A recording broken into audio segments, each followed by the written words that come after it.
የማቴዎስ ወንጌል ምዕራፍ 5 ከቁጥር 6 ጽድቅን የሚራቡ የሚጠሙ ብፁዓን ናቸው ይጠግባሉና።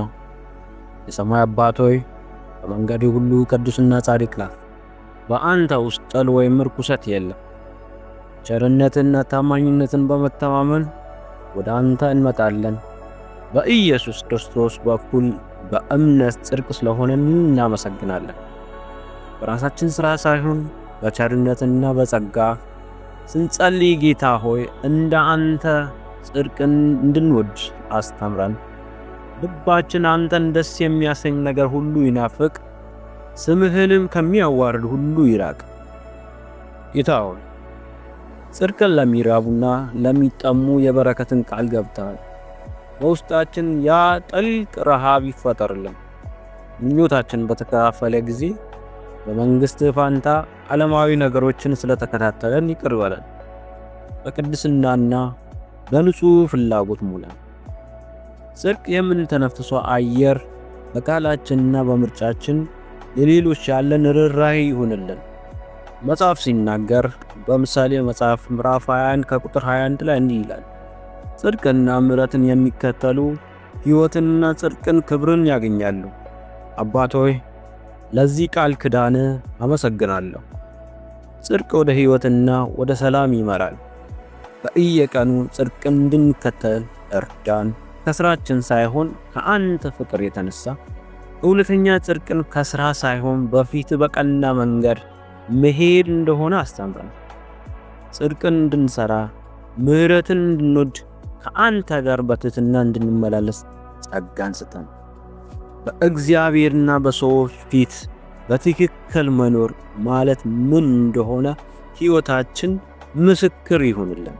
ቃልህ በሌላ ስፍራ ሲናገር አንደኛ ጢሞቴዎስ ምዕራፍ 6 ከቁጥር 11 ላይ እንዲህ ይላል፣ አንተ ግን የእግዚአብሔር ሰው ከዚህ ሽሽ፣ ጽድቅና እግዚአብሔርን መምሰል እምነትንም ፍቅርንም መጽናትንም የዋህነትንም ተከታተል።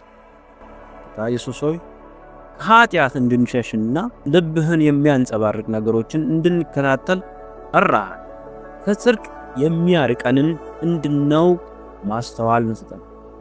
ፈተናን እንድንቋቋምና ወደ ሕይወት የሚወስደን የጥበብ መንገድ እንድንመርጥ እርዳን። እግዚአብሔርን በመምሰል እምነትና ፍቅርን አልብሰን።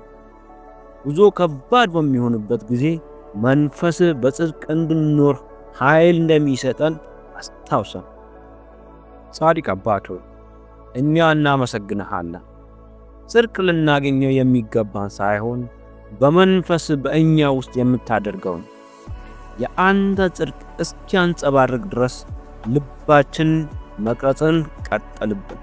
እግዚአብሔር አምላኩ የእኛ ልብ እስኪስተካከል ድረስ የአንተን ጽድቅ እስኪያሳይ ድረስ እግዚአብሔር አምላኩ ልባችን ለአንተ እስኪስተካከል ድረስ ቅረጽልን። መልካሙን እንድንወድ ክፉን እንድንጠላ በእውነትን በትሕትናም እንድንመላለስ እርዳን። የእኛ ጽድቅ መፈለግ ለሌሎች ወደ ብርሃን መምጣት የሚችሉበት መንገድ እንዲሆን እርዳን።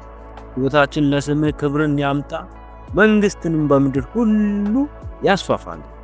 ይህንንም በኢየሱስ ክርስቶስ ስም ጸለይን፣ አሜን።